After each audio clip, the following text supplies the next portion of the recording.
Inside the Borg and free from the hive mind, this is Rex Bear hosting Leak Project. The Leak Project was created to offer awareness and information not found in the mainstream news.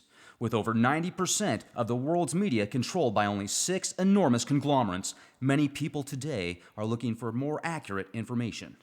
The Leak Project offers a refreshing approach to the brain-drained media. Check back daily for new content as we thrive to bring you the cutting edge in news, current events, on-scene video footage, interviews, and most importantly, the truth. All right, tonight we have very special guest, James Gilliland. He is a minister, counselor, internationally known lecturer, best-selling author with the books Reunion with Source and Becoming Gods, as well as The Ultimate Soul Journey. James has appeared in Contact Has Begun, His Story, The History Channel, UFOs Then and Now, UFO Hotspots, ABC Fox News, BBC, Danny Dyer Special, Paranormal State, ECETI Ranch, a documentary, and the new movie Thrive have all featured James and ECETI, which he is the founder of. He has appeared on Coast to Coast, Jeff Rentz, and other numerous radio shows. Also, being the host of As You Wish Talk Radio, which is www.bbsradio.com, and Contact Has Begun, www.worldpuga.net. James is a facilitator of many Eastern disciplines, a visionary dedicated to the awakening and healing of humanity and the earth, and he teaches higher dimensional realities from experience. James, glad you could make it out tonight. Where are you guys located? Well, basically, we're located at the base of Mount Adams in Trout Lake, Washington, and it's an extremely well-known, it's an internationally known UFO hotspot, and it has a long history of UFO activity going back to the Native Americans and, the fire tower, the forest rangers. It's just been ongoing for so long. And we've had, I think, even Dr. Jalen Hynek did research up here. David Long, I think Greg Long, David Akers, all those guys have written books about this place. So it just has a long history of UFO activity here. So, you've obviously made contact for quite some time. How long has there been a connection? How long have they actually made contact with you? Well, I've had contact ever since I was a kid, and I didn't really understand the process. But as I got older and did more research into it, I gained a lot more, awareness on this level of what was going on. So I would say, it's been going on for quite a long time. And I was actually raised in Apple Valley, California, which isn't too far away from the Integratron and all the contacts that were going on in that area as well. So it's been a part of my life ever since I was a little kid. We used to sleep out in the desert and throw out sleeping bags and, watch UFOs. It was just a common thing. So the UFOs that you've been seeing, have they actually been close enough to where you could see them from the, with the naked eye without having a pair of binoculars or a telescope? Oh, yeah. Yeah, they've come in. They've come in really close. We had Paranormal State out here and, Danny Dyer, all these people doing UFO specials, and the ships came right when and where we said they would. They appeared, and they flew treetop level and then made a nice turn around the mountain. So it's been really well documented. And from my own personal experience, I've had face-to-face contact with them and been on the ships. Wow. So you've been on the ships. Well, the first time you were on a ship, James, what did it look like? Well, the first time I went on a ship, it was a Pleiadian ship, and there wasn't much to it. They're very clean. They're very simple. It had 3 chairs in it. For 3 people to fly in the one. It was a smaller one. And it had screens all the way around it. So you could see anywhere, at any time, even their home world. If they wanted to, they could tune into that. But pretty amazing ship. But there's just, there wasn't a lot of bells and whistles on it that you could see because most of it was operated through the consciousness of the person. I mean, there's a few dials and things to flip if they wanted to, but most of it was it's almost like done with psychic switches, you might say, or something of that nature. What kind of clothes were they wearing? Well, they wore a kind of a spandex jumpsuit, very tight-fitting outfit. When I went on the ship, they actually had me put one on. And what's really interesting is the clothing. When you put it on, it actually felt better having the clothing on than not. It had an energetic component to it. Was the clothing something that made it more accessible to communicate to the controls telepathically, or was it something that you felt they just had natural abilities to do?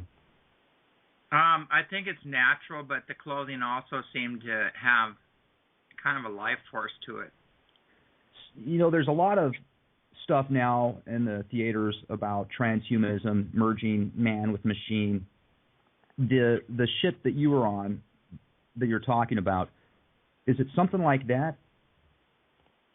Well, I think they're autonomous. The beings are autonomous, but at the same time they're connected. So they maintain their uniqueness, but at the same time they have a connected program going on. I think one of the problems with the transhuman agenda here is the people behind it. And it's not really for the betterment of humanity, it's for the control of humanity. Right. It's technology can be used for you or against you, and it does appear that a lot of people now in power would definitely use something like that to their advantage and not the common folk. Mm-hmm. Interesting that you had that opportunity. The Pleiadians, do they look just like us? Well, they seem to be more genetically refined. A lot of them live like 1,200 years, 900 years, and some even live longer than that. But they're more genetically refined, very beautiful, and they emanated an energy. When you're around them, you just felt this total blissful, loving presence. Why is it that people portray the extraterrestrial race, or most of them, as a very evil species that wants to destroy humankind, not help them? Well, mainly that's been an agenda for quite some time, because in order to keep the billions of dollars going into the war industry and the black projects, we have to have a threat. And so they really push that agenda, to keep people in fear and to keep people saying, oh, you guys take care of this for us. We'll just keep throwing dollars your way. And but there are some ETs, a very small minority group that are regenerate. They aren't really in our highest and best good. But most of the universe is benevolent. But we need to rise to the occasion if we're going to be working with them. Okay, so back to the experiences that you've had. This Pleiadian ship that you were on the first time, these Pleiadians, what did they tell you to do? What was your purpose there? The first time I went with them, it was more of an indoctrination round. They just wanted me to know that they were real, to see the ship, and to be on the ship. And they flew it next to a fire tower. And there's some people up here, they let you rent the fire towers for a certain amount of time, and because they're not really using them anymore, a lot of them. And so there's an older man, and was a grandfather, grandmother, and their nephew or whatever were there. And so they flew this ship around the fire tower and just sat there and parked it. And I could see the occupants, and they're getting all excited and freaking out a little bit. And they sent them some energy to calm them down. And one of the kids took a crayon and he was drawing the ship, the kid was. And then we left. And so a lot of this, your mind has trouble relating to this because it just doesn't seem real. Your mind's always trying to discount what happened. And so later on that week, it was a little while later, they went on, I'm trying to think of this. I think it's Joe Gorgiola or whatever, this show he has on. It's like Town Hall or something. But this couple actually went on Town Hall and talked about their experience, and it was the exact same experience that I saw, but I was on the ship when it happened. How many people were on the ship? There was just one other person on when I was on it. There was a female. And did she tell you her age? No, she didn't. It's hard to tell. There's one Pleiadian that we work with that's about 2 million years ahead of us in time as we know it, coming back in time, and she's about 430 years old, and she was the only one that's told me her age, and she looks about 25. I mean, she's just beautiful. But you can imagine if these beings live thousands of years, 430 years old would probably be not even adolescence for them. Sure. And did you see any weapons? No, I didn't, but I think they have the capability to defend themselves on those ships, but it's hidden. There's not like a big bazooka sitting there on the table. It's probably built into the ship somehow. Were you frightened? Not at all. I mean, somebody going in a ship like that, it's especially at a young age, it's got to be quite fascinating. Was it just an overwhelming feeling of security, as if nothing was going to happen to you, basically? Oh yeah, when you're in their presence, you feel totally protected and loved. You just, it's kind of an interesting experience. I can't even explain it, but they're very familiar. They activated some things within me that brought back a lot of my past life awareness of being on the ships in the past and things of that nature. So it was very second nature for me. It wasn't a problem at all. So what is your purpose, James? Well, good question. It's there's many levels to it. I wear many hats. I have kind of a science hat where I've been working with healing technologies and working a lot with water and this crystallized oxygen water and some other water technologies that are having amazing healing properties. But and there's other things I'm working with, but mainly I'm focused on the awakening and healing of humanity and the earth, and there's many hats to that. And a lot of it's more like an ambassador, a lot of it's educational, and kind of letting people know that these are ancient ancestors that are returning, and they're not, really shouldn't be seen as some ET or something other than the greater family of man. They're part of our extended family. Well, and you said you're working with somebody that's approximately 430 years old, and she's coming from the future 2 million years ahead of us. How are you making contact with her? Well, with her, it's telepathic, mainly telepathic. I've seen her in my mind's eye. When she's talking to me, I close my eye and I can see her clairvoyantly, and then mainly that's that type of contact. There's different types of contact and different types of you might say connections on the ships and things, because some are more physical, some are taking you out of body in your etheric body, and it's just as physical on that level as it is on this level. They have some pretty extreme technology. So if you're going to go and hang out with a fifth dimensional being or a sixth or a seventh dimensional being, you have to have a body that resonates on that level. So we're multidimensional beings, and they can work with us through that multidimensional aspect of ourselves, so they can have these contacts.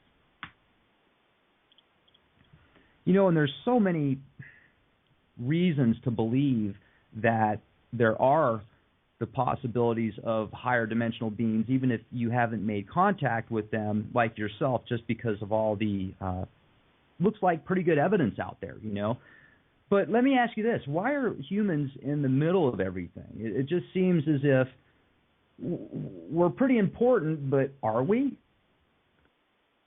Well, we have the seeds of the gods, basically. We have the genetics here that are just, a lot of them would like to have those genetics. It's amazing.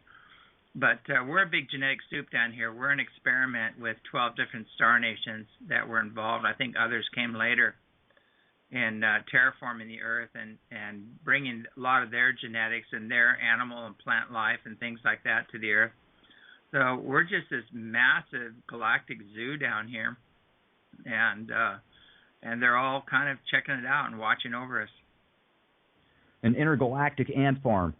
Yeah, and man, we we have no idea how valuable this planet is, and the genetic life here, and the resources and everything else here are just amazing, and we just trash them every day, including our own genetics. We're always trashing our own genetics and tinkering with them and poisoning ourselves, and it's not just us doing it. There's other elements that are involved doing that as well. So that's another story. When you get into the chemtrails and the vaccinations and all the other things going on, and the GMO foods, and on and on and on. Well, and that's something that I would like to address here in front of our listeners. And from a skeptical standpoint here, I'm going to play devil's advocate. Sure. With these Pleiadians having this technology and the ability to send energy beams down to people to calm them down and pick you up and move from time and space, etc., if we're so valuable and they care about us as much as you say they do, then why is it nuclear facilities are allowed to be put on fault lines and, Fukushima disasters? Why is it that they can put mercury in vaccines and force feed them into children and put chemicals into the skies and the water and the food supply? Is it another species? Is it human that's doing that? I mean, because it really does seem as if there's a nefarious ploy to cull the herd. Yes, there is. There always has been. If you know the real history of Earth, basically, Earth has had advanced humans on here for 650 million years. And if you look at Cremo's work, Michael Cremo and some of the other people, everything points to that. And we're just, one of many civilizations that have had to start over due to pole shifts or meteor strikes or great wars or things of that nature. And they're just now finding out the remnants of great cities, like Vishnu's cities and cities named after, a lot of the different gods. And they're finding out that it's true. There's a layer of radioactive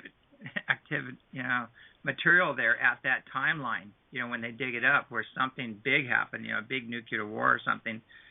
So, they had their Vimanas, they had their flying ships and their weapons, and they had their, the Anunnaki, they were always feuding among themselves, and they were having great wars, and they really made a mess of things. So, a lot of if we really understand, there's different levels, because one, if you want to go into the dark level, at the top of the level, you have kind of some regenerate greys and reptilians and beings of that nature. There's some serpent-type beings that are on the highest level, the dark level, that are controlling the elite. They do rituals to these beings and take them on for power and wealth and things of that nature.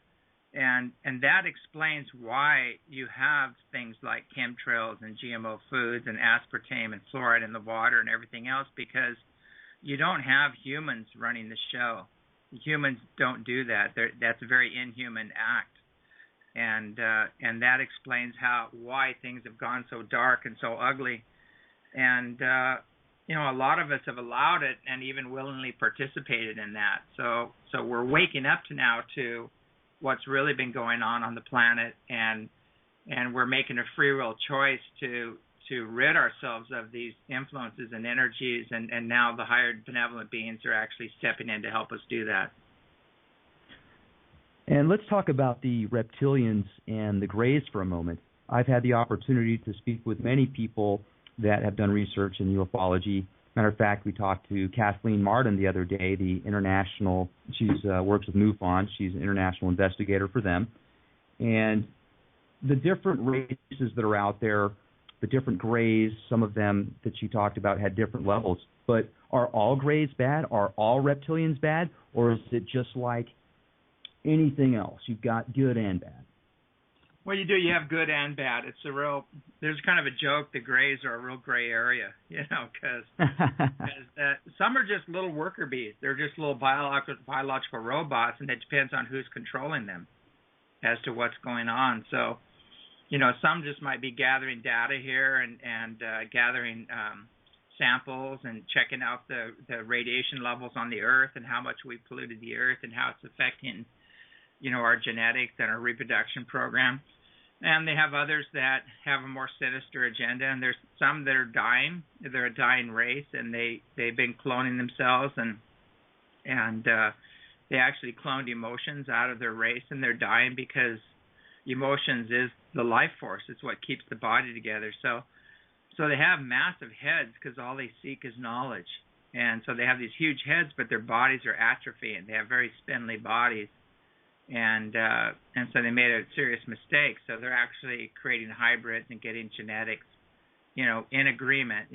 They've made agreements with certain factions of our government to do this. And so there's so many different things going on with the Greys that it's hard you can't really pigeonhole or make a blanket statement about them. Now, is that why people are abducted and claim to have mass experiments done on their bodies? Particular fluids taken, etc. Yes, yeah, that's that process. And there's some that are just experimenting, that don't really give a rat's ass about us, basically. So, but luckily the Benevolents have stepped in on that. You'll hear that a lot of that went on for a while has stopped, and because the higher dimensional beings and the Benevolents, the very spiritually and technologically advanced beings have stepped in and said, okay, enough of that. Well, what level is the human archetype at right now? The overall, are we third dimension? Well, we're kind of third going into the fourth. We're going through a huge shift, in vibration or frequency, and so we're moving up. Right now, we're in that process, and in that process, the veils are going to come down, and we're going to start seeing a lot of these other beings that have been, messing with us, some good, some not so good. So we're in the process right now of the veils coming down, and people are starting to see, they're seeing the shadow people, they're seeing beings standing right next to them, they're seeing light beings, they're seeing all kinds of things happening right now, and a lot of people are seeing it on their peripheral vision because the cones in your eyes are set up to see the higher dimensions through your peripheral vision. So if you can train yourself not to turn and look straight at it and keep looking off to the side, you can hold on to these images longer and see some of these beings that are zipping around us that have been there all along. We just weren't aware of it. Well, and I've read a lot of reports in my research that abductees, contactees, tend to have shadow people follow them around. Yeah, definitely. Men in Black and everything. We've had that here. My nephew had a visit by some men in Black, which was pretty interesting, but they actually had painted on eyebrows and lips and things, Wow, tell us about that. Well, it got really hot. It was very hot, and he started calling the higher dimensional beings because he wasn't sure about these guys, and they were asking questions about ECETI and me and things like that, and all of a sudden they started sweating, profusely, and then one of the guys wiped his head, and his eyebrow came off, and the other guy looked at him and said, okay, this is over, and they got up and left. Were they wearing the typical Men in Black clothing? Yeah, all black, no hair, and they had some weird badge, with an eagle on it and something else, but they actually have some kind of a major security badge or something that they carry around. So who do you think the Men in Black are? Are they human? They do have some pretty extreme technology because they stepped out the door and just disappeared. And he was on a stairway that had a couple back and forth things before you get to the bottom. That they never took the stairs. They stepped out and he opened back the door and he's going to ask them another question. And he was just going to straight up say, well, who are you guys really? I really want to see your badge again. I want to see your who you're associated with or whatever. And they were gone. So yeah, they have some very advanced technology. I don't know if they're part of the Black projects or some type of an ET, but they're very advanced in some of their abilities. Well, and if we could go back to some of your contacts that you've had, how many times would you say you've been picked up and actually physically been on a craft? Physically only once. But the out of body things that went on after that were just phenomenal. One instance I was on with the Orion Council of Light. I was on one of their ships. It's a plasma ship, and it's not really physical. And when it came over the ranch here, it kind of drained everybody's batteries, and it shook the houses. And there's a woman in an RV. She was freaked out because it really shook her RV and then drained all the batteries when it flew over. But they sent a beam right through the wall that hit me in the chest and pulled me right up on the ship and pulled me out of body to have a conversation with them. When you had this out-of-body experience, what was the conversation like? It was very short. What happened was I was in the bathtub, actually, and I was meditating, and I said, I want to know what my part in all of this is. Why are these ships keep, flying around? And I really want to know what my part in all this is, because there was so much going on. It was getting pretty confusing, and so this ship appeared, and it sent a beam through the wall and hit me in the chest, and it sent 3 gold balls of energy down the beam, and all 3 of them hit me in the chest. And then the next thing you know, I was pulled out of body, and I was on the ship, and I was talking to a being by the name of Malia, and she had almost looked like a swimming suit cap on, and 2 gold bars suspended above her head. And I asked her what the gold bars were above her head, and she said it was a spiritual technology they used to initiate people. And then I asked her what the 3 gold balls that hit me in the chest were, and she said all your memories have been returned. And so those were all my past lives, off-world and here as well.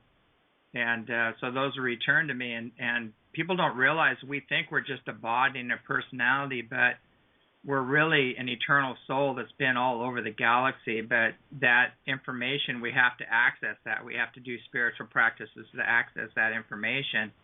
And once we do, this all makes sense. Now, when you were on this plasma-like ship, was that the only being there that you were talking to at the moment, or was there like a council? No, that was all I saw. All I saw was this one being, and I was just focused on her, and she told me I needed to go back because I couldn't stay there because the energy was so strong that I'd have a hard time adjusting back to the earth frequency. And one of the problems with these beings when you're around them and when you're in that energy and then you have to come back to earth and deal with these energies, it's rough. It's really rough to assimilate them because, there's not a lot of love on this planet and not a lot of impeccable integrity and things of that nature. It's far and few between. So when you're in that energy and you're feeling that vibration and then you come back here, it's kind of rough on you. Right. And also when you got back and you woke back, snapped out of the out-of-body experience that you had, did you remember your past lives? Do you remember them now? Could you just, bang, I was, 500 years ago, this is who I was, 2,000 years ago. Can you remember the different galaxies that you've been in? Well, what's interesting is one thing I wanted to cover first was that they left a red mark in the middle of my chest where the beam hit me. And Joe Burks with ECETI was there, and he actually checked it out, and he said, yeah, he goes, that's amazing. And he says, that looks like a radiation burn, is it painful? And I said, no, not at all, nothing, I don't feel anything. And it morphed. It was kind of strange because it started out like a circle and it morphed into a triangle and then like a heart-shaped object, and then a gold film kind of resonated over it, and it just left. It went away. So that was some of the physical proof, of the event. And I told him I wanted physical proof that this is a real event, that this isn't a dream or overactive imagination. And so that was the proof that I got on that one. But I started having flashes of past lives where I was almost like watching a movie, and sometimes it was just maybe 10 seconds or 12 seconds or something like that. And I would get the whole emotional feeling of that lifetime of who I was and how I felt, and it's quite interesting. But I started viewing them that way, and some I stayed with longer. And I found out I've done everything here. I've been a cripple. I was a Viking warrior. I hacked off heads. I was a road bandit in Mexico. but I also had a lot of lives as lamas and yogis and spiritual people of that nature.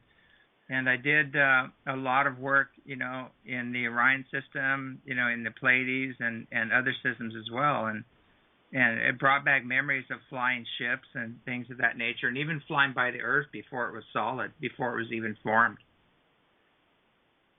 Well, and did they give you the information on how they put the Earth together and how they created human? Well, basically, it's interesting because the Earth was part of a system that, was evolving naturally. There is a natural creative flow of things, and the Earth was evolving naturally, and it was in the cradle orbit, and they brought in, there used to be 2 moons. There was 1 moon, then 2 moons, and then no moon, and then 1 moon again. So, in our ancient history, so they've done a lot of work. The moons really aren't what we think they are. They were terraforming bases, is what they operated from to do terraforming. There's a lot more to that story. That our moon was taken over, and now it's been retaken back again. So it's there's so many things that are going on right now. It's hard to stay focused on just one event because there's so many different levels of things happening. You almost have to have a multi-dimensional mind to even cover all of it. Very interesting. But so you say that it was taken over and then taken over again by another race, and then obviously there's been these recent news articles the past few years of us sending missiles to the moon for some ridiculous reasons. So who is controlling it now? The Benevolents have it now. They've taken it back, and they're cleaning up the mess and recalibrating things. And the moon was suppressing us in many ways. There's energies coming from the moon that were very suppressive, and so that's been changed. Who are our helpers and who are our enemies?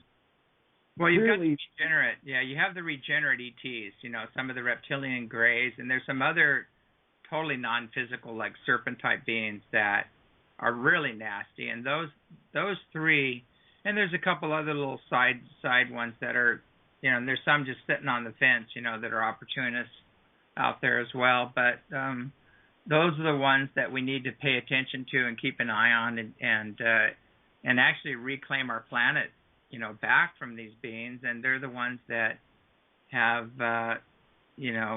taken over through the elite, you might say. Through the elite. So have the bloodlines that go back to the pharaohs, pre-pharaohs, are those the ones that have pretty much controlled the world? And are you referring to a race above them that controls them through their particular DNA? Yes.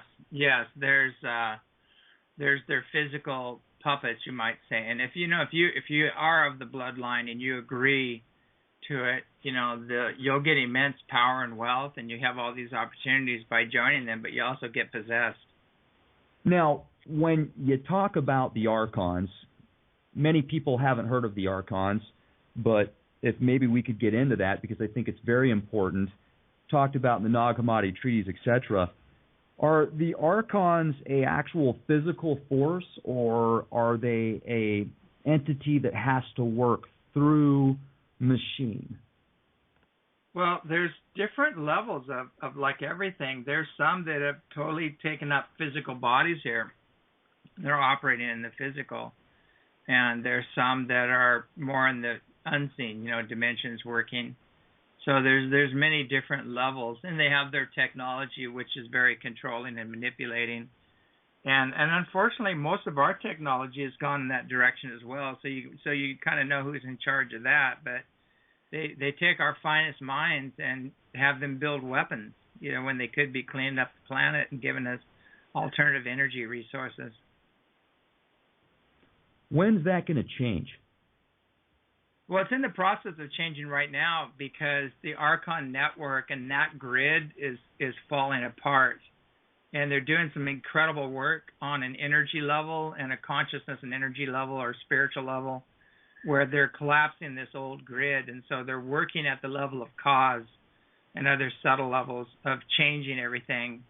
And there is, some face-to-face things going on, too, where they're actually eliminating a lot of these aspects that are seriously damaging, the evolution of Earth and the Earth itself.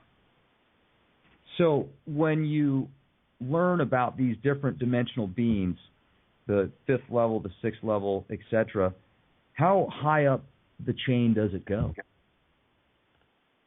Well, it goes back to the source, basically. So, in some of my little excursions, you might say out of body, I met up with some light beings, and they took me all the way to the void. And they said there's even dimensions beyond that. So I haven't gone past the void, but I've seen the void. And I actually saw the first level of creation where the polarities begin.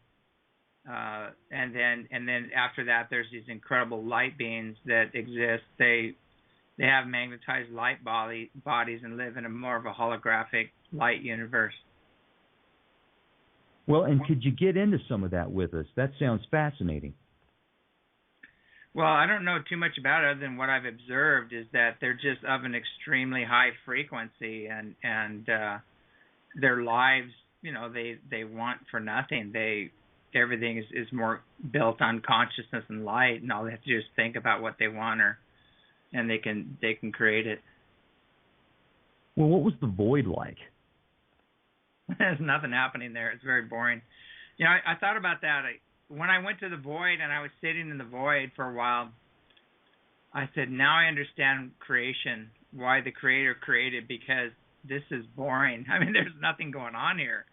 But it is a place where all potentials exist, and you can create from that space, but you wouldn't want to live there or hang out there. And, you want to experience creation. You want to walk among creation. You want to really enjoy what you created, which is why they created bodies, so they could come down here and walk among their own creations. And when you went to the creation part after the void, was it like a empty canvas, basically, where you could just create whatever you wanted via mind? Well, the void, what happened is right before I went into the void, there were 2 pillars. There's 2 giant pillars, and one pillar was full of like black orbs, and the other pillar was full of white orbs. But when you looked at them, they would change in their nature. If you looked at the black orbs, they'd turn light. If you looked at the white orbs, they would turn dark. It was really interesting. So I was saying that our thought process has a direct relation to these fields of energy. And so that was the polarities, where polarity began. And then from there, the rest of creation seems to pour forth from. Incredible. When you came back, was it almost like boring for you? You wanted to get back out there and do it again? Well, I had a whole different perspective when I came back. One of the problems I was having was holding form together, and form kept changing from a physical matter to more like a golden energy, or, it looked like just, it was shape-shifting back and forth. And so that really messes your psyche up, because, you think everything's physical here, and you really depend on the earth to be solid, to keep you safe maybe. And when you start seeing that, you start realizing that everything is just condensed consciousness, basically, that goes from consciousness to light to energy and then mass, which our physicists have finally figured out. They've taken it to light, but they don't really realize consciousness is behind the light. That's the final journey. But it's cause, it's the cause of everything else.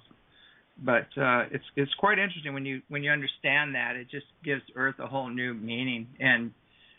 But you become an alien when you're down here, because you're aware of all this stuff, and you're watching all the dramas and all the forgotten gods walking around not even knowing who they are. And another thing, too, with the fact, at least science says that about, 80% of our DNA is inactive, approximately? Yeah. So is our DNA somewhat of a storage block, like a hard drive for information that can be used to do great things? Well, exactly. Your DNA, it's not, they call it junk DNA. It's not junk. It's just inactive, and it's being activated through various means. And we're moving into a whole new, different place in the universe right now, a highly energized place, and in alignment with galactic plane and the sun as well. And all of that is activating our DNA, and it's creating incredible changes on the planet. Even carbon is changing right now due to a lot of the energies coming from the sun. So we're going through a huge shift and a huge change. Now we can actually participate in that change because they've done research on, master teachers like lamas and yogis, and they found out that they went through DNA changes just due to their spiritual practices. So we're also going through just an immense interdimensional play, you might say, that's going on where other beings are assisting us in this process. So there's so many different things going on, but what's very important is that we participate in this, that we activate it, that we do our part in this shift, or we're going to be left behind, basically. And what is our part? Well, we need to start operating under universal law, and people don't really understand what that is, but it's very simple. It's basically universal peace, brother, sisterly love, and individual freedom and prosperity for everybody. It's unity consciousness, and we need to start shifting and finding that impeccable integrity within us to start working, within universal law and release the past and let go of the old paradigm and not participate in, the wars and the greed and the deceptions and all the other things that are rampant on the planet right now. Now, you put together seminars, and I know you've been studying different Eastern philosophies for a lot of years. Maybe you could tell our listeners what something like that would consist of. Does that allow an individual to open up certain parts of their mind where they might be able to have an out-of-body experience or to use their sixth sense? Yeah, exactly. What we do is that we create a field, and in that field, when people are in that field, we're also giving a lot of information out about who we really are, our interdimensional nature, like who's who in the universe, how to access that, how to get past being just a body and a personality and thinking that's all there is. And there's some science involved in that, and a lot of information that creates a mental construct or a pathway for people to open up and experience, the higher dimensionality of self, you might say. So that's basically what happens. And during the workshops, people actually engage these higher dimensional beings and experience them firsthand. It's not just somebody telling you something or doing a psychic reading or something like that. It's actually you're having the experience within yourself. And a lot of people that have heard about astral projection or out-of-body experience don't know the difference between the two. They think they're one and of the same. Mm-hmm. Now, can you have an out-of-body experience at will, or is it something that just happens once in a while when your body falls asleep and your mind's still awake? Kind of both. But, I can guide them sometimes. I can put the intent out, this is what I want to experience when I go to sleep at night, and then I'll go there. Actually, see, everybody's having out-of-body experiences. When you're sleeping, you're out of your body. You're actually hovering just above your body.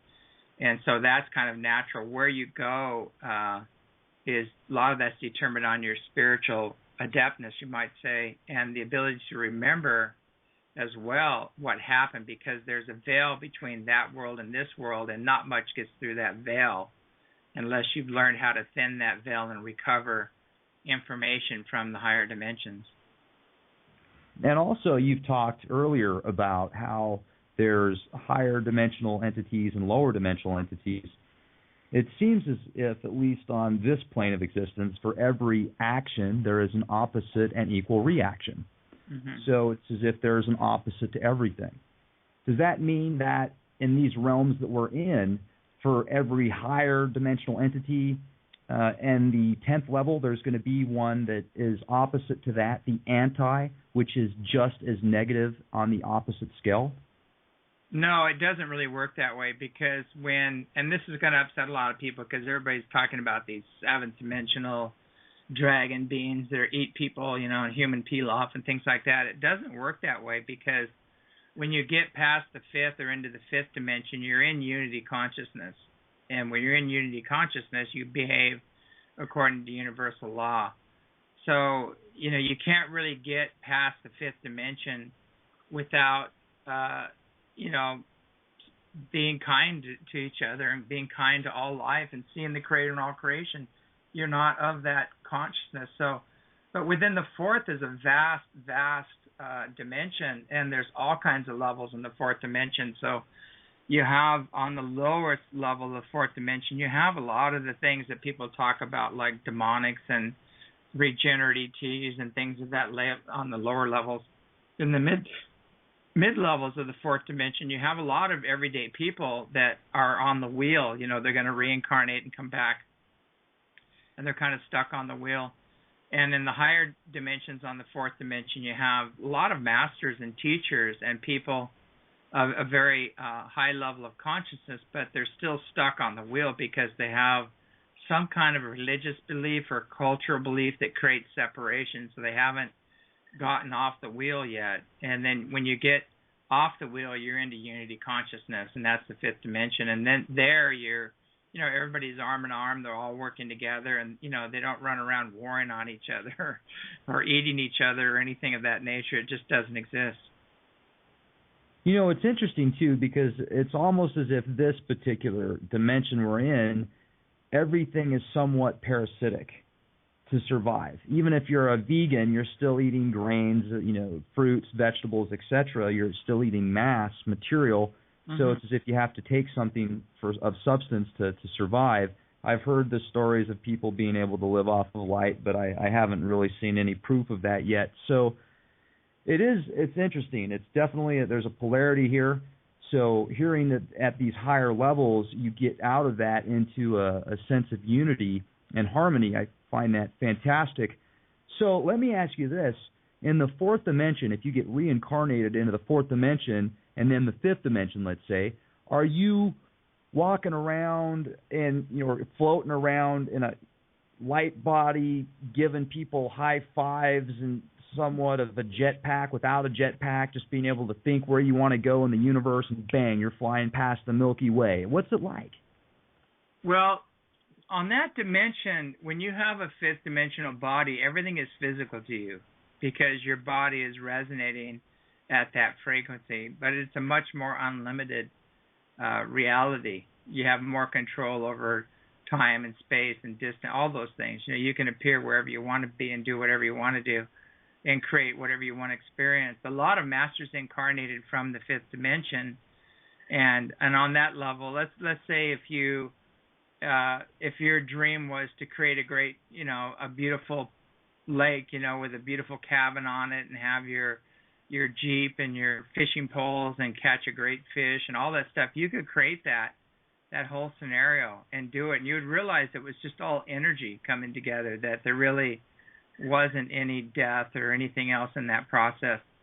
So that's that kind of experience you can have on the fifth dimension. A lot of people, when they cross over, if they make it into the fifth dimension, they'll act out some of their dreams, the things that brought them joy, and take a break, there for a while. Another thing too that's interesting with technology these days, James, is it's as if some of these supercomputers that can calculate 40,000 quadrillion floating points per second, literally enough to calculate multiple scenarios in just fractions of seconds. With the right technology in the wrong hands, it's something that could cause enslavement and a supercomputer that might create its own consciousness, possibly. You've seen in these science fiction movies. Have you ever made contact or heard about contact with some type of Cylon, literally artificial intelligence that turned into somewhat of its own intelligence, basically? You know, some of the grades are like that. Actually, you know, they lack emotions, and they're actually, the ship can't fly without them. They are the system, you know, of the ship. So that's kind of, because when you get really advanced, you go into biotechnology. You go into the computers or bio. You know, they're not using silicon or anything else. They're more of a biocomputer.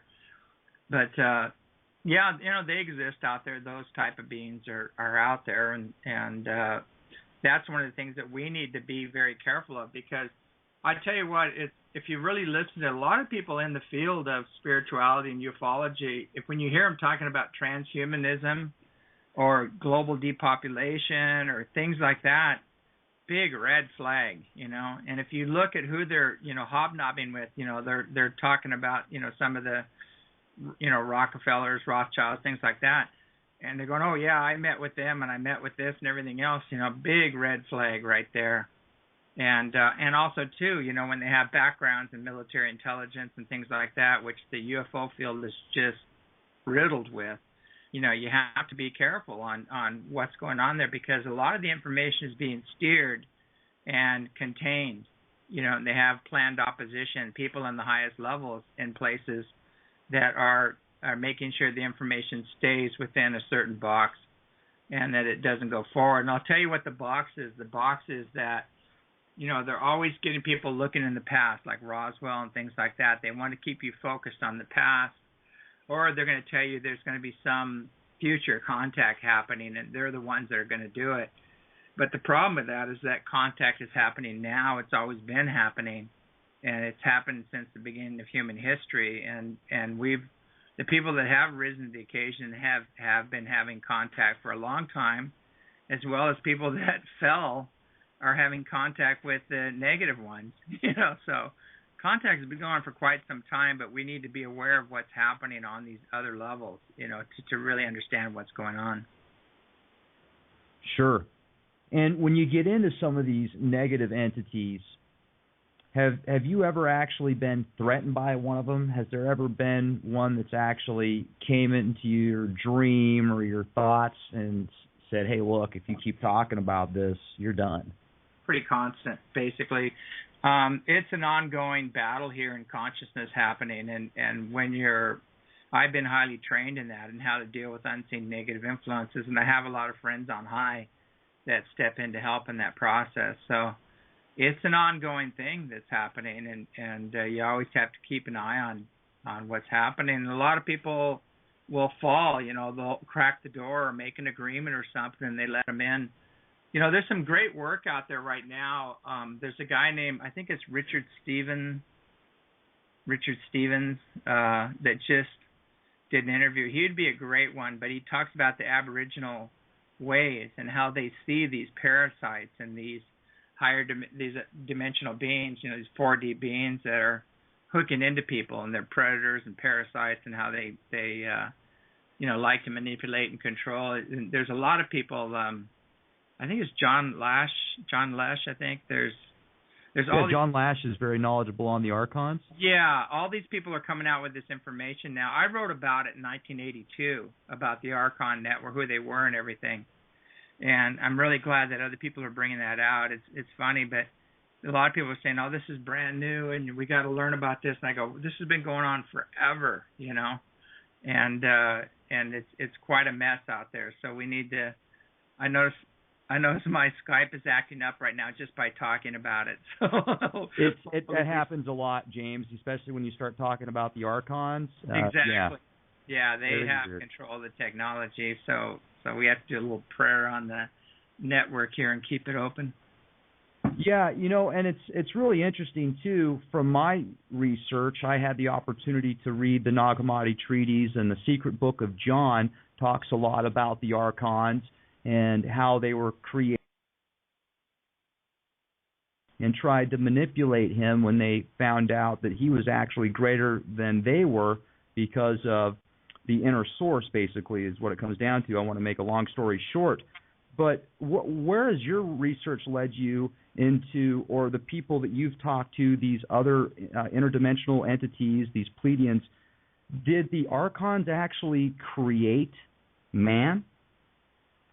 No, they didn't, and they're trying to claim they did, and they're trying, but they didn't. Basically, our roots go back to a very divine source.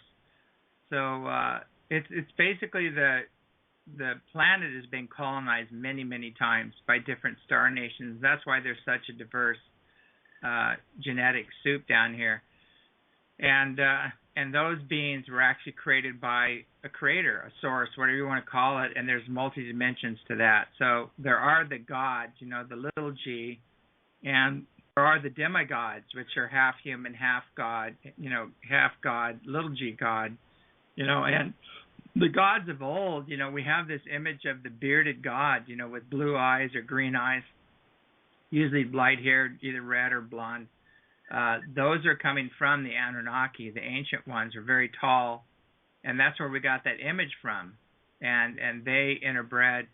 And there's a story that people don't understand, but what happened was when the Anunnaki came here, they were under universal law, and they had strict laws about interfering with other civilizations, but they also had their home planet to protect at the same time.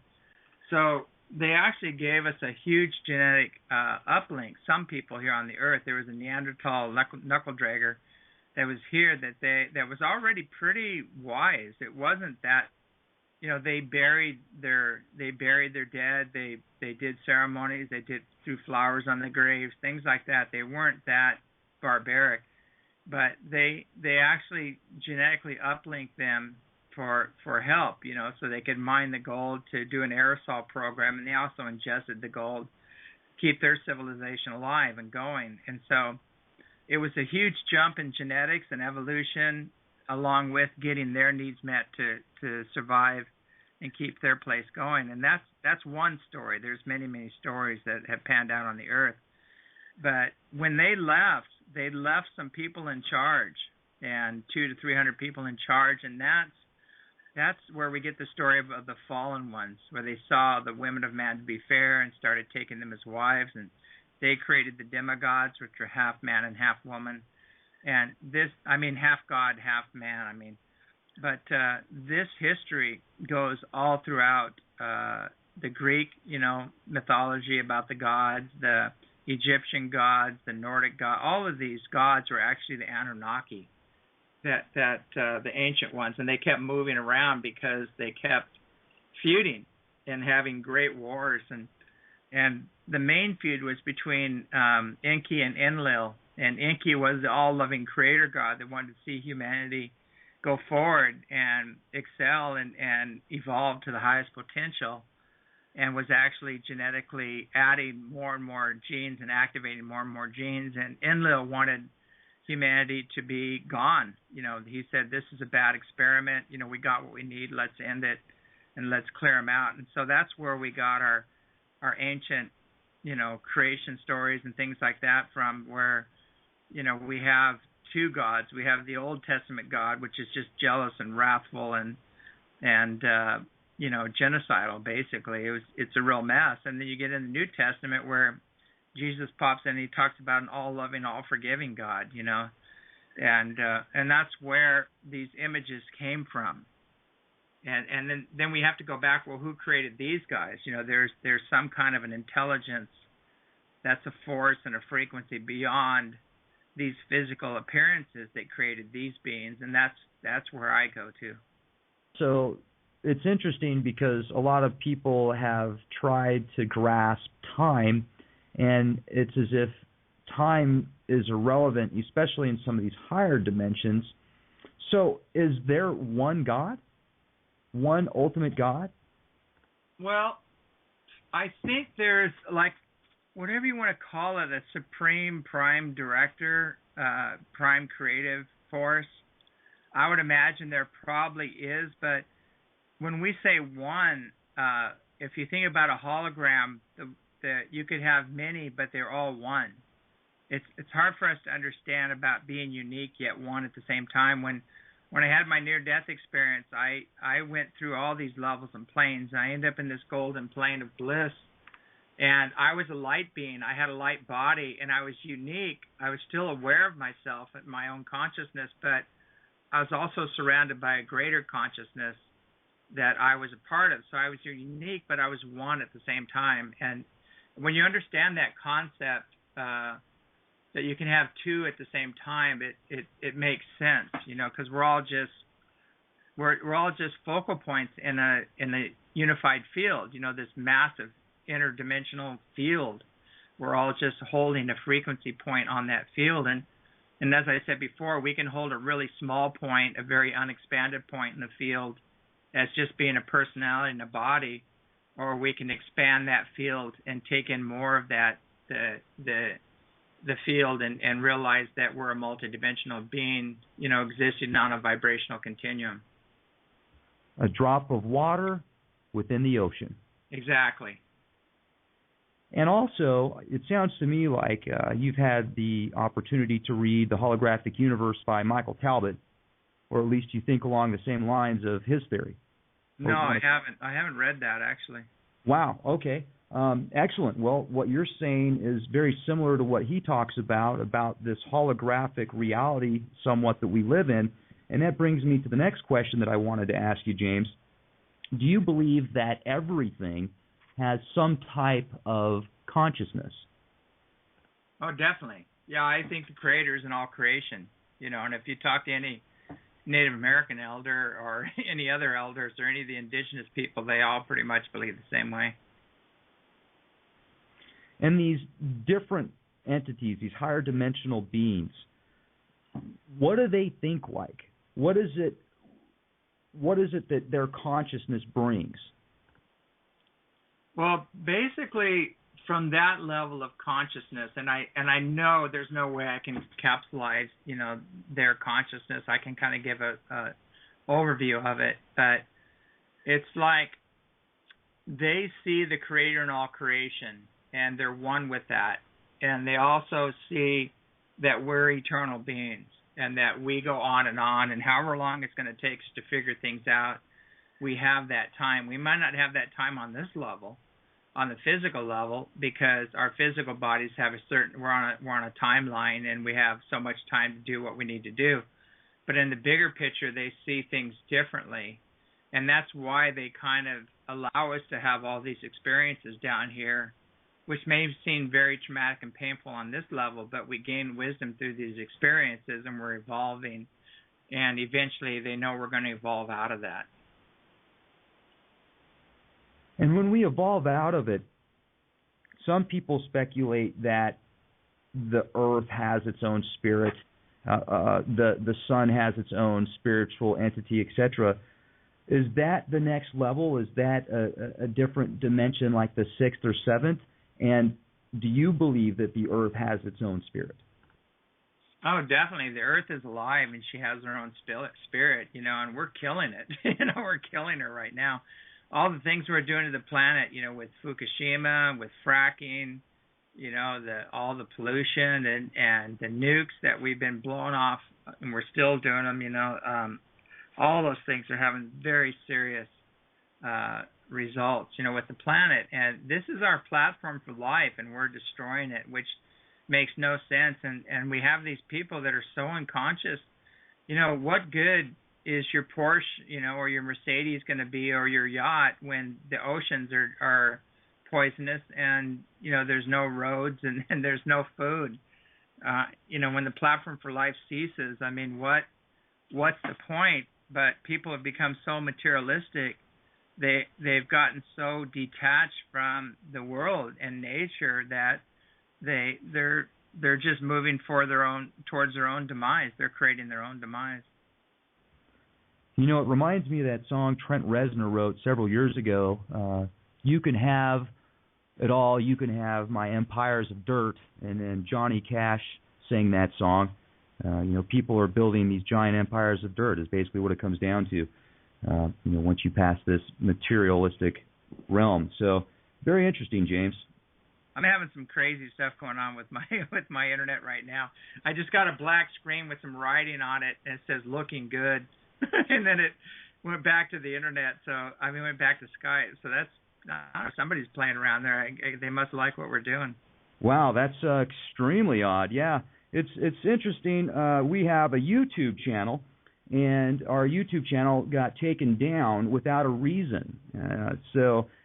Oh, exactly. I mean, that's been going on for quite some time. I mean, since I've been in this field, I've experienced just about everything, you know, from having lug nuts taken off my car, brake lines cut. I've been shot at a couple times, and black helicopters hit me with pulse weapons, you name it. I mean, we've experienced just about everything, and you know, but they always seem to be putting me back together.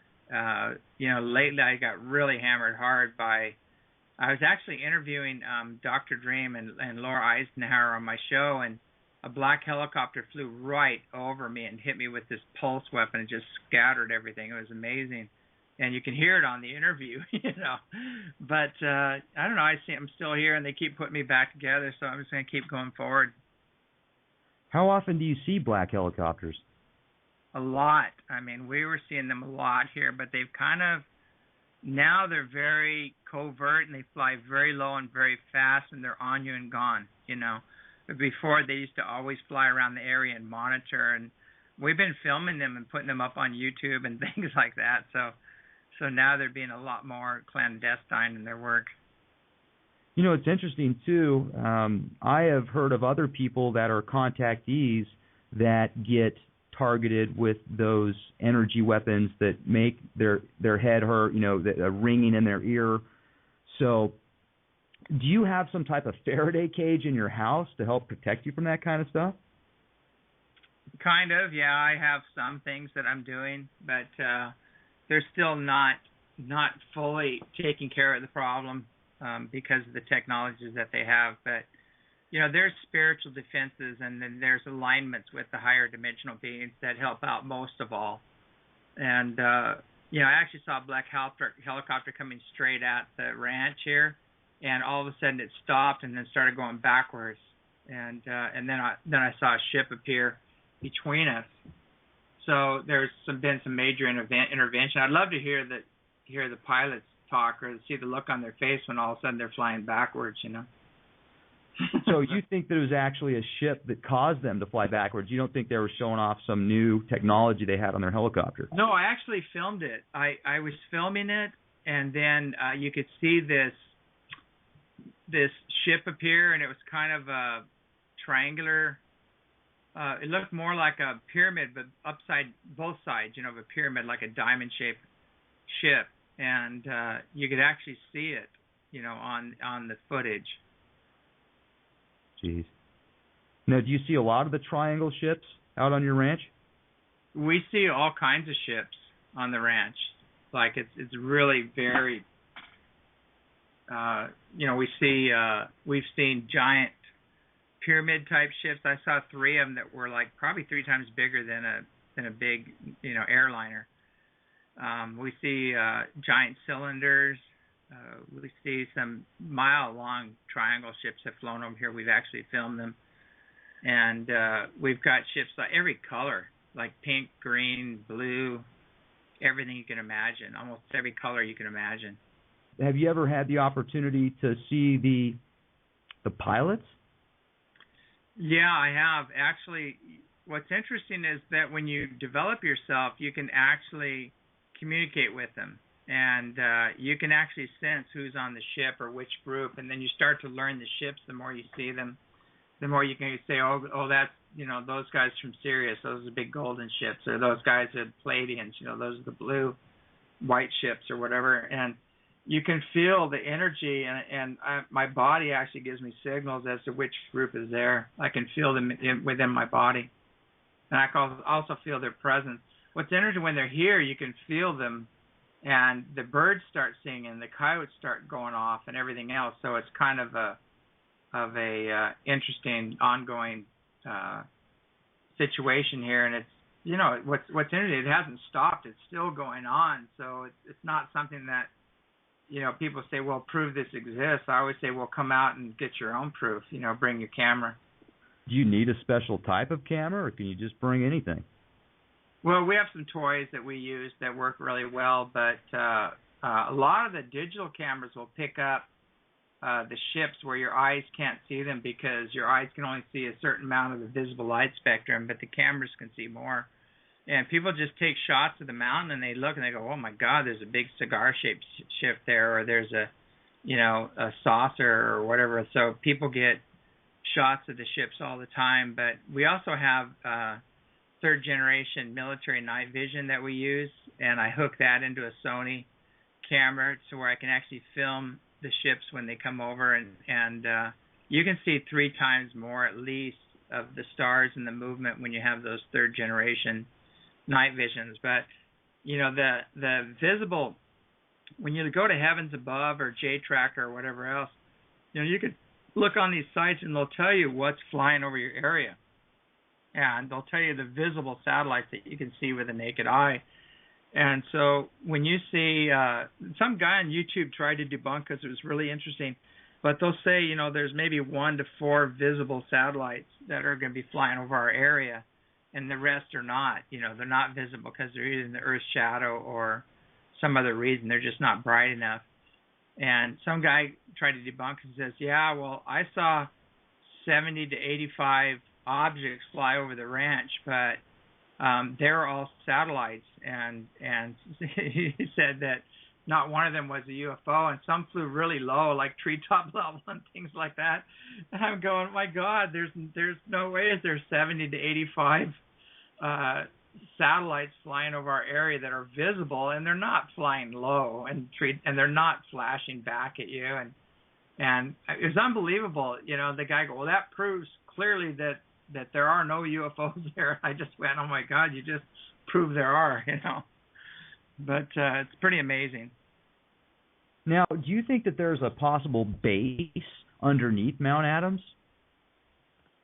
Well, if you go by the Native American lore, they say there is a base underneath the mountain, and there are some very benevolent ETs living there, and they used to take their wounded or their sick up to the mountain, and there's a door, and they would open it up, and they would come out and pick them up and take them inside, and then they would get a message to come back and get them, and in a very short amount of time, these people would be healed of like broken bones or very serious illnesses and things of that nature. So that history is very well documented. Even people have written some books about it, but they said they had to close the door and stop all interaction because we were getting far too aggressive on the surface, and our technologies were going in the wrong direction. So they actually had to break off contact.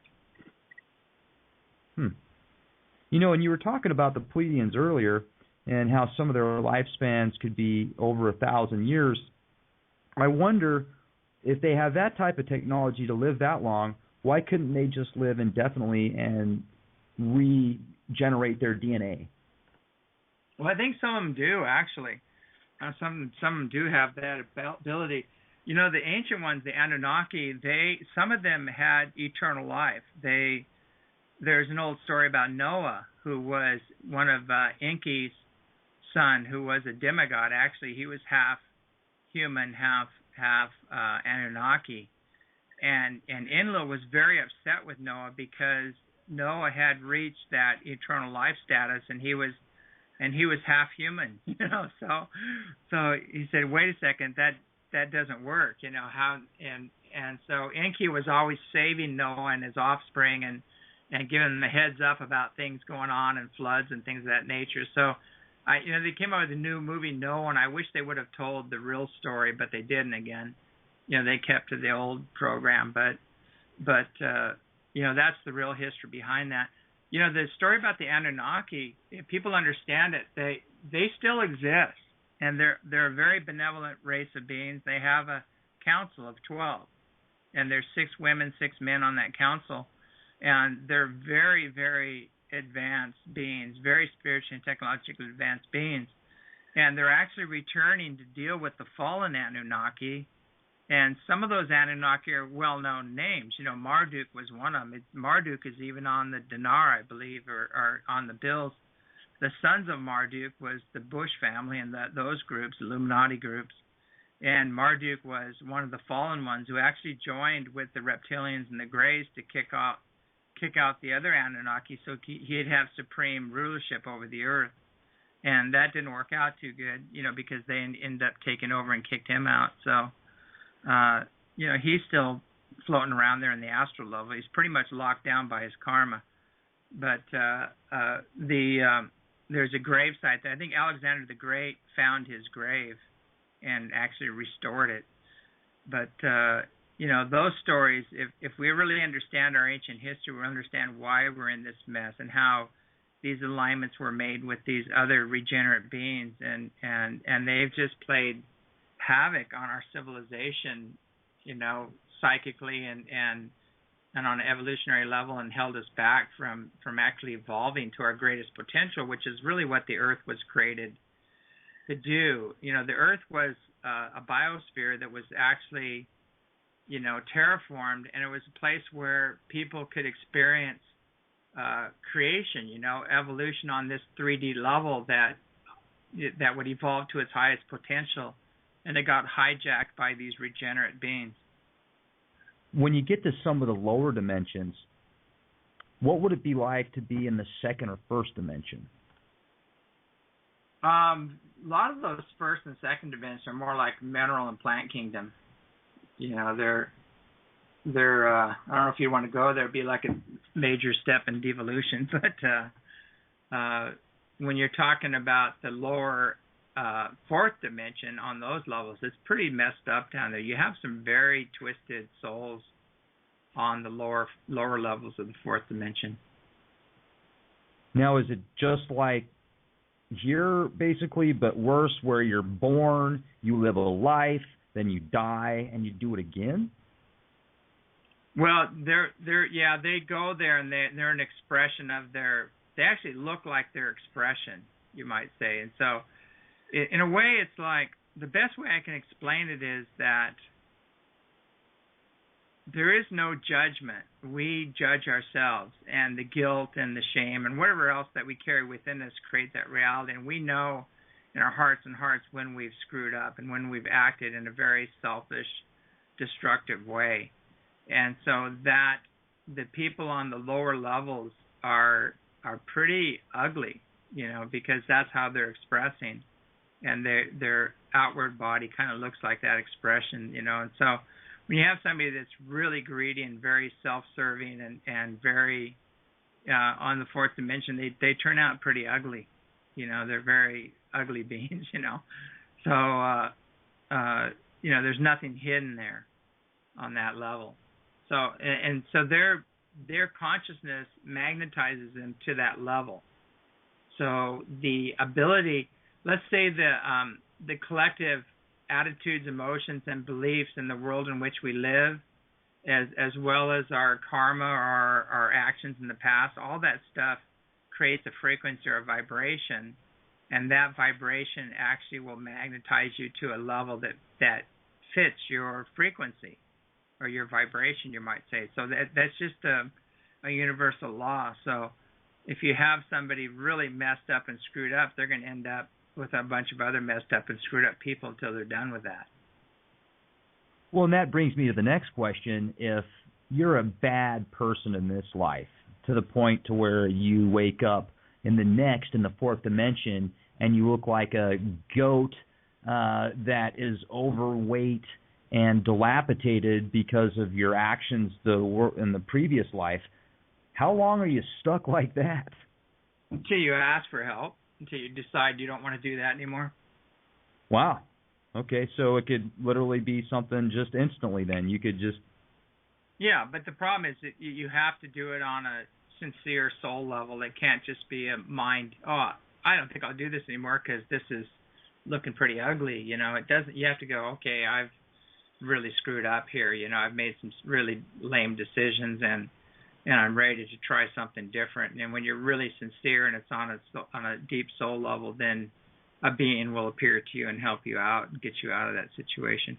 Now, and you also talked about the Council of 12. So, who is the Council of 12?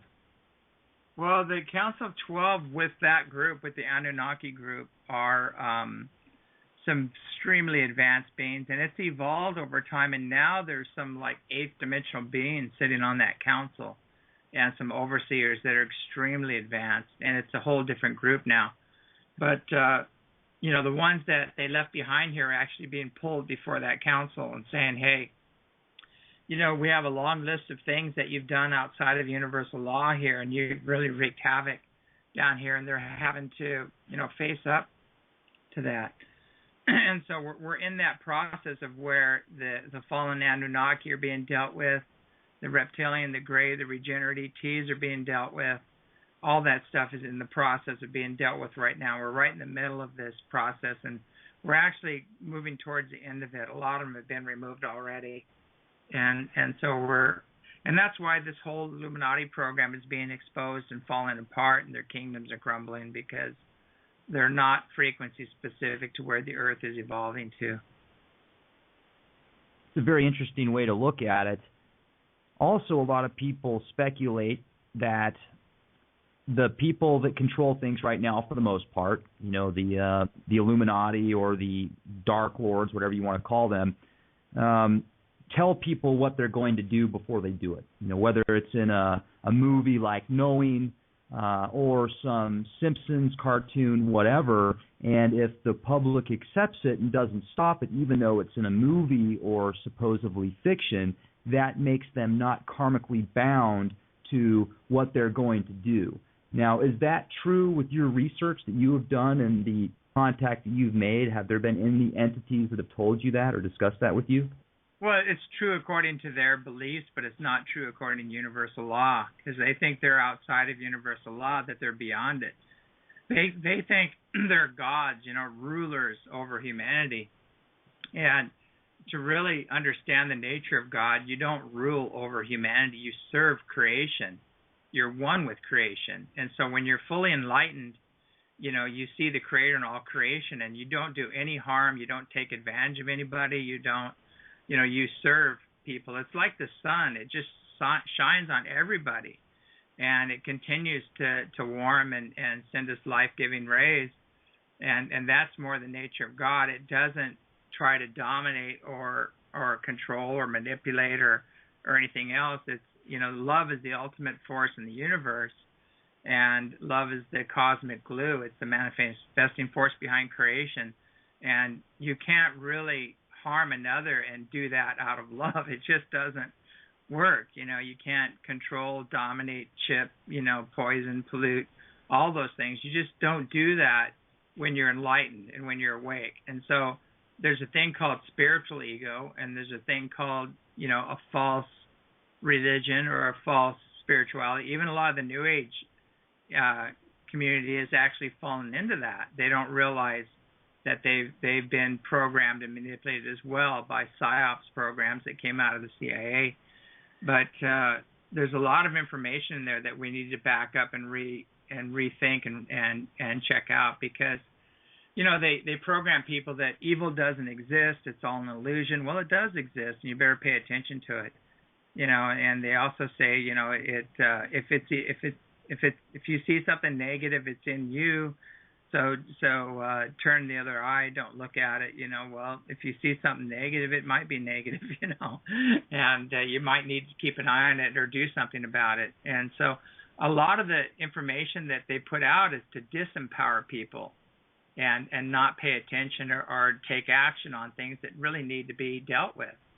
And so we have to keep an eye on that kind of belief system that, I had one guy tell me, well, it's all an illusion, so it doesn't matter. I can totally deforest this area and it doesn't matter. And I said, well, it does matter, because what you do on this level is going to weigh heavier light on your soul in the next level. And when you war against nature or creation and unconsciously, or through greed destroy it, you're going to have to deal with that. There's a reaction to that. And you brought up a point earlier about how a lot of people are taking part in certain rituals and don't even realize it. So, for example, the banking cartels that have created currency, this fiat currency, around the U.S. that controls the majority of the world, does that mean that somebody that's partaking in purchasing goods with money, does that make them a part of the problem as well? So they're going to be karmically bound to that? Well, a lot of it's around consciousness. If you're consciously aware of that, right now money is the accepted exchange of the earth, and you need it in order to function.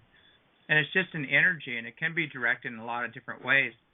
One of the main problems with money is that we're enslaved through it, and whoever controls the money controls humanity. And the people that control the money are creating manufactured lack and debt and all these other things which are totally unnecessary. It doesn't have to be part of the problem. And, if we got away from the Federal Reserve and created our own treasury notes, which Kennedy and Lincoln and all the other people tried to do and got shot for it, we'd get away from that other system, and everything would go back into abundance. Well, it is interesting how some of these leaders get taken out and wars get started when they want to get rid of the petrodollar or use a gold-backed currency. Yeah, it's very interesting. So that's obviously clearly another episode, but, you get contact with these entities. You see Pleiadians and Syrians on your ranch and these ships. So are they all pretty much good that come around you, or do you guys see do you see ships that you think, oh man, that's a reptilian ship, that's full of the Harkonnen, that's the Cylons, they're coming by to show their presence, or is it pretty much all good where you're at? Well, it's kind of guarded. This is a Stargate, and we have to stay on top of things to keep the energy clear here, but there's some major protection going on, and we have seen these other ships come in and actually get smoked, So it's kind of like one came in. It was a pretty large reptilian ship came in, and there was a large blue flash, and then it just turned into powder and just vaporized. And I asked them what that was about, and they said, well, these beings are very aggressive, and they're here. They came to do harm. They came to do deadly harm, so they're dealt with according to their intent. And they have a technology where if they hit something with this beam, it destabilizes the molecular bond, and so everything goes back to atomic, like just dust, basically. Back to the electron level, basically. Yeah, you'll just see a little dust trail up there, and that's it. I mean, you don't see parts falling down or anything else because it totally dematerializes everything. It breaks the bond. Huh. And I have researched into some of the work that Gene Roddenberry's done. Obviously, he's very famous for his sci-fi work and Star Trek. Mm-hmm. There's some work that I read that he was a part of the Thule Society and supposedly did a lot of, I guess you could say, summonings with interdimensional beings or whatever, and that's where he got ideas for his work, whether that's, mumbo jumbo, I don't know. The Borg cube that's talked about, have you ever seen anything like that? No, I haven't, but it doesn't mean it doesn't exist. There's a lot of stuff that I've been kind of protected from or has been kept away from me, but they've allowed me to see some things. I mean, I've had one-on-one experiences with regenerate greys and some reptilians and things like that, and I've had to deal with those and learn how to. But the could you share those with us? Well, one particular one was I was up doing a vision quest up in the mountains, and it was on the, let me see which side that would be. That would be the east side of Mount Adams, and I was up there with another friend of mine that was there, and we were sleeping in our tents. His tent was a little further away from mine, and so we were crashed out, and all of a sudden I just felt the most nauseating energy you can imagine, like impending death. It was just so sickening, I couldn't believe it. And my whole body was I woke up and I just went, not mine. This is not mine. And I stood up and I looked outside my tent and there was a gray standing there, a taller gray. And I was, I was pissed. I wanted a piece of this thing. After it did that to me, I got up and I was coming out of the tent and it really triggered something in me that I was going to take it out, and it vanished in front of me. And I realized is that most people couldn't break that. They couldn't break that thought process, or that extended thought that they were using, to take me out, basically. And then I heard my friend screaming, and on the other side, and I ran over there to him, and whatever was messing with him left, and he broke him out of it, and the same thing happened to him. So that was one thing that I experienced that wasn't positive. When I was first starting out with my spiritual practices, I had a dark energy jump into me that I fought all night with. And I finally walked into the ocean at about 6 a.m. and to get rid of this thing, and I was pretty much done with it. But I was meditating, and I was talking to the other masters, and I was pretty pissed off about it. And I said, I thought I had protection. What was that about? And I hear this voice, and it said, you did well. And I'm like, what do you mean I did well? And they said, well, that was part of your initiation. You need to realize these beings do exist, and they will jump in, and you have to, extend your, fortify your fields through meditation, through other practices, and they said that you'll never forget this experience. You'll know from here on out that there are these forces and that they do exist. And let's say somebody wanted to do the type of work you do, James. They wanted to help the planet. They wanted to create harmony with the world, with its inhabitants, with the universe. What would they need to do to make contact, to learn what you have learned? What's interesting is I notice a lot of the younger people kind of have that automatically with them. They already carry an incredible light, and they're focused, and they're very service oriented. And some people, getting up in my age group and things like that, it's very hard, especially if you're just trying to make a name for yourself and you're seeking out, material wealth and fame and things like that. You're seeking that through external programs that we've been totally programmed to do. That's part of the Archon network. Everything's external. Your love, your acceptance, your joy, everything is through external means. You have to have the big car, the job, the fancy house. You got to get the blonde and the bikini if you drink the right beer and drive the right car. All that stuff, that we've been so programmed to be a success is through material acquisition, and it's really not. You've got to break that program, and you've got to totally break this matrix to get out of that. And very few people can do that, or can actually break out of that matrix to where they can see things from another level. It's almost like taking the red pill, but a lot of people actually take the red pill and they get absorbed back into the system again because it's based on survival. They need the money to make the payment to cover the needs of their family and things like that, and so they go back and get absorbed again by the system. But it's very hard to stay sovereign in your consciousness, to do your spiritual practices, and to dedicate yourself, body, mind, and spirit, like 24/7 to enlightenment and to hold into frequency and keeping your energies clear. And very few people, can do that.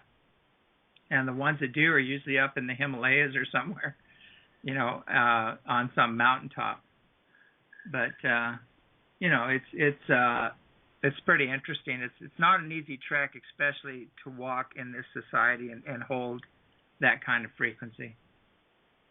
And it would be very difficult working a 9-to-5 job. Yeah, it's not that. You have to be pretty dedicated. And with me, my whole focus is in service and serving humanity and the earth. And so that focus actually I've learned ways that I can benefit from that.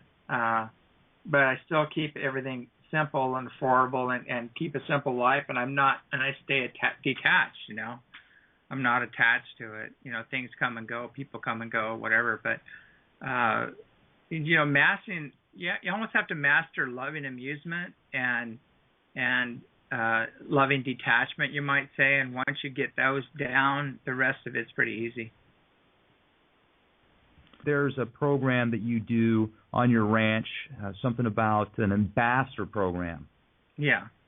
Yeah, could you tell our listeners exactly what that is? Well, for years we've been teaching self-mastery programs, and then the self-mastery 2, and then the ambassador program as well. And they all kind of tie in together, but the self-mastery one covers all the different planes and dimensions, like who's who, and how to heal unseen negative influences, how to keep your energy clear, and ways of self-healing, and a lot of technologies like that, and where people connect with the higher dimensional beings and the higher aspects of themselves as well. And then the ambassador training is more focused on the spiritually and technologically advanced ETs, but we do cover the lower levels too, so people aren't fooled that, they may think they're talking to some, spiritual and technologically advanced beings, but they might be having a contact with a regenerate ET or some astral being, and that happens a lot if you're not trained. There's a lot of people in air are working with beings that are not who they say they are. They're not of the highest caliber, and by their words and their deeds, they'll be known. Just observe them for a while and watch how they treat others and how they live their lives, and it'll be very clear as to what's going on. And one thing I wanted to tell people, it's like, people are up on the podium and they're worshiping outside of themselves, and they're worshiping these people, and they need to stop doing that and start looking at how they act off the podium and what they're doing behind the podium and things like that. And that's very true in every level, all of our leadership, everything. We need to start backing up and taking a good hard look at who these people are and what they're really doing. And in the programs that you put together, do you teach people how to actually control their mind and clear their mind? Exactly. I mean, there's certain spiritual aspects that kick on. One's direct knowing, where you just know things. And you don't know why, and you just look at somebody, you'll know everything about them, and you'll know what their agenda is, and it's very simple.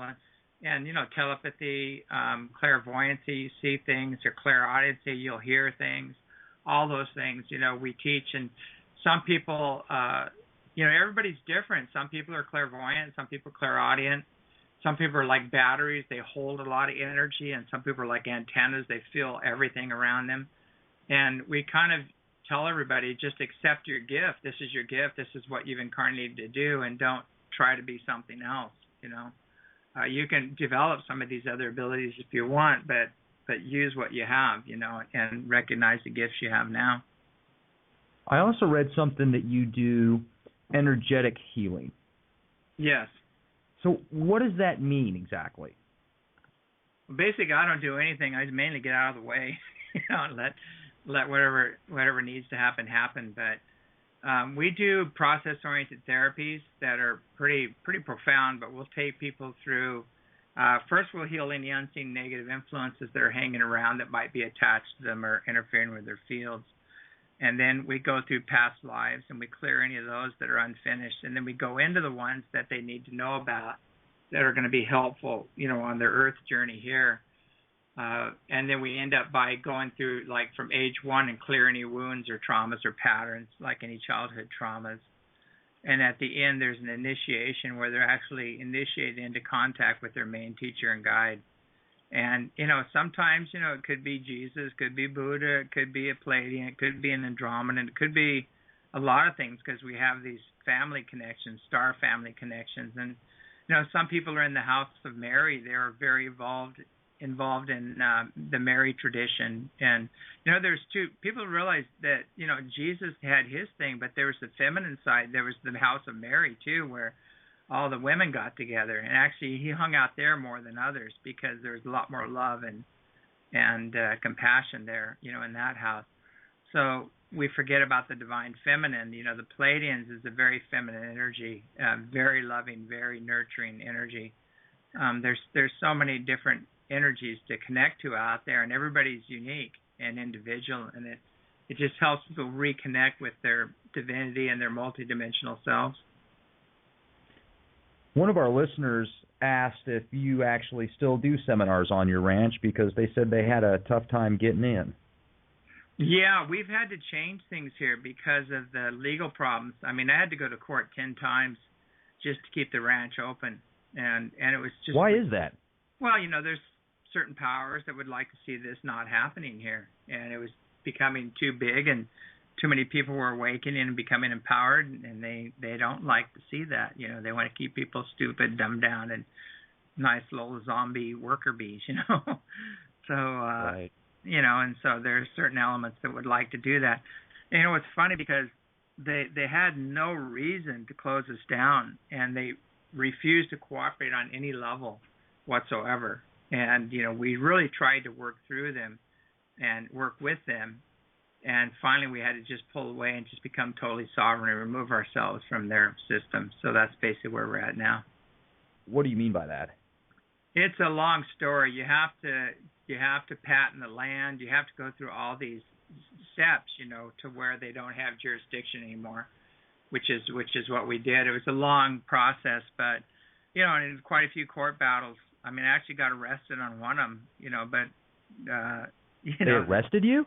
Yeah, I kind of ticked the judge off a little bit by telling him, you know, who he really is and that he needs to go according to the law. And so, you know, it's a long story. This is the whole legal thing. If you want to check into that, you know, there's so many different groups out there that you can check into that are teaching these things. But, you know, the courts are basically a corporation, and you're the beneficiary. And they're the trustee, and the beneficiary holds the highest position, you know, as the people. And you know, when you go on there, you instruct the courts, this is what I want to do here. And as long as there's been no harm, they had really no reason for pulling us in there, because they couldn't even, you know, there's certain parameters you have to do before. I'm kind of brain farting on my legal side, but you have to have a cause of action, I think it is. I'm trying to think of but you know, they didn't even meet those requirements, because you need an injured party, and there was no injured party. And we didn't do anything wrong here. We've done nothing but help and heal and awaken people, and nobody's been harmed here. So cause of action, that's what it is. So they didn't even meet the prerequisites for even bringing me into court, you know, but you know, it was just unbelievable. But they kept using all these weird, they'd make up stories and, you know, say this, say that, and then you know, they say, oh, your septic system isn't up to par. So we went and had everything inspected, and it was all working perfectly, and then we had to file that with the county to prove that, you know, what they were saying was incorrect. And, you know, they just would make stuff up and do everything they could to make life miserable. But, you know, we finally overcame it and still continuing. But we had to go private, so we're now we're a private ranch, and through private invitation people can come. But if you just show up and you know, want to walk through the gates, it just doesn't work that way. So, but you know, if you just go to ECETI reservations@gmail.com and send us an email, we can set up a time, you know, that people can come. We just need to know, you know, when you're coming. But we had to go private and get away from the public sector, because that's where they had inroads, you know, to come and create problems. I don't know if you've seen the series 4400 that came out back from 2004 to 2006. No. Okay. Well, what you're talking about, James, I just wanted to bring up the similarity. The 4400 is basically about a group of people that got picked up for X amount of years. They came back at a certain time, and they had these amazing abilities. And one of them started up basically a center to help others reach their abilities, whether it be telekinesis, telepathy. And what you're talking about, there was organizations that tried to shut them down because of the way that they were opening up people's minds. Well, you know, when you're awakened, you're very hard to control and manipulate, and that's the last thing they want, is an empowered, educated public. We don't have a whole lot of time here left. We've got probably about 15 minutes, and I was hoping you could share with us, you know, basically the latest messages that you've received and some enlightenment to our audience that we could use to continue to help improve the world and our surroundings? Yeah, that's an excellent question. What's going on right now is that these higher dimensional beings are saying the same thing that every master teacher has told us, and we just haven't taken heed. Some of us have, but they're basically telling us to start being kind to each other and be kind to the planet, in a nutshell, and start living under universal law. And as I said before, that's living under universal peace and brother-sisterly love, and the individual freedom and prosperity for everybody. There's an old Native American saying, I'm part Cherokee myself, and Scotch-Irish are kind of a mix. But they have an old saying that, if it isn't good for everyone, it isn't good. And that, in a nutshell, just if you could just go by that one saying, it would change everything. And think about the next generations. What kind of an environment are we leaving for the next generations?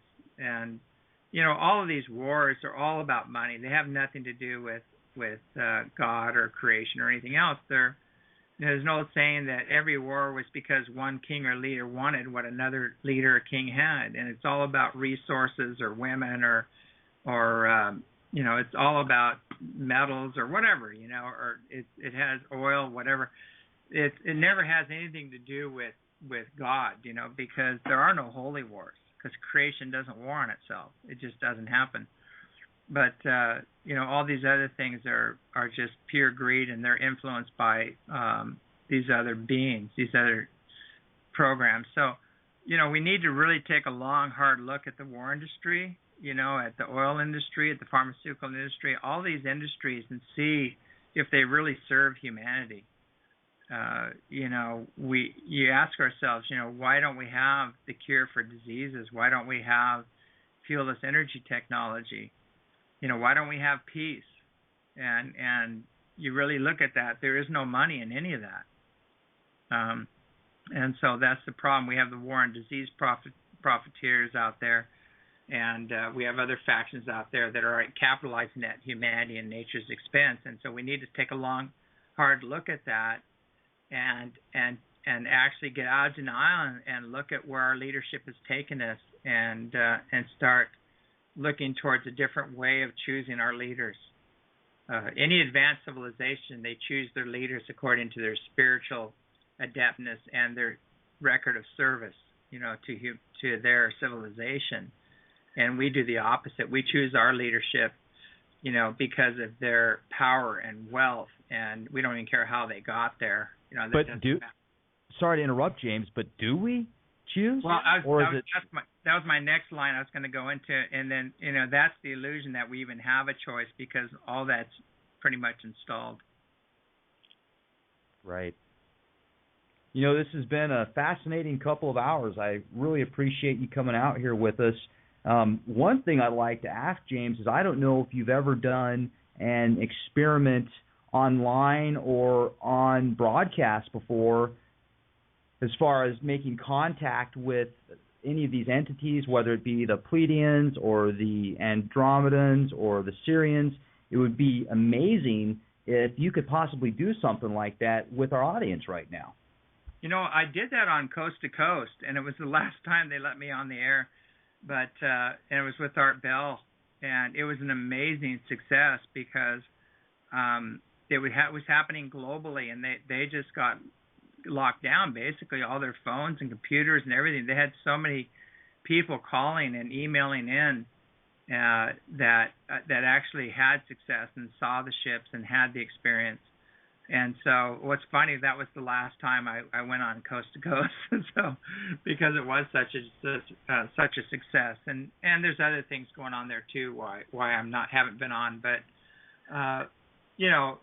it's I think that is important. If people just get into a quiet space, and first of all, I would do a little prayer, and I'd call on the beautiful many, whoever you believe in. It could be Buddha, Jesus, a lot of different beings, Mary, Kuan Yin, it doesn't matter. But, call on Jesus if you want, but, basically ask that any unseen negative influences, any controlling or manipulating entities be removed, be gone, and create a sacred space, for yourself. And then just fill your heart with love and joy and bliss. And if you go to a place where you're really happy and just think about that time when you're extremely happy, when you had no worries and no problems, and send that love and joy out to them and just say, I want to contact. And there's the old saying, the mind in which you seek is the mind in which you connect. So if you're sending out loving, joyous, blissful thoughts, that's the type of beings that you're going to draw to you. If you're filled with fear and religious dogma and things like that, then that might be your experience as well. So you want to let go of that. And if you are filled with that, just don't do the experiment. I would suggest don't even involve yourself in it. But the main thing is they are extremely telepathic. When you send out love and joy and bliss, that's the frequencies they operate under. And if you do that as a daily practice, with the intent of having contact, you're going to draw to you that type of being.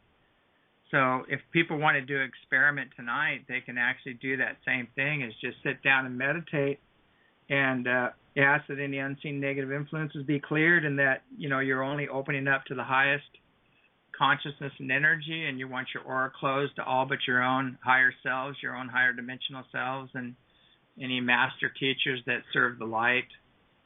You can kind of make this up as you go. It doesn't have to be perfect. But be sure and invoke protection first and clear your fields, and then send that love and joy and bliss out, and just tell them you want to know. You want to understand what's going on, and tell them you want contact, and you want to meet your star family. And it's best to do that, too, right before you go to bed. You could do it now or do it again before you go to bed, and then watch what happens. Be aware of your dreams, write them down. A lot of these contacts seem like a dream because they're higher dimensional experiences. So that's the best way to do it. So I'd love to invite whoever wants to participate in this to actually connect with these beings. Connect with the Pleiadians or the Archons, Andromedans, the Orion Council of Light. There's a lot of different groups out there that are here to assist us. Excellent. I really appreciate it, James. Oh, thanks for having me on. You can go to ECETI.org, and if you want to find out about the ongoing events here or anything, other information about coming to the ranch, just send an email to ECETI Reservations, and they'll get back to you. A very special thank you to our guest tonight. For all of you that had the opportunity to be here with us, if you enjoyed the show, follow us on YouTube. youtube.com/clandestine Time Lord for the most recent interviews, videos, and podcasts. Or you can check us out on the World Wide Web, www.leakproject.com. Would you like to be a guest on our show? Do you have information that the world needs to see and hear? Send us an email, guestbookings@leakproject.com. Thank you, everybody. This is Rex Bear with Leak Project. Stay safe and be the change you want to see. Good night.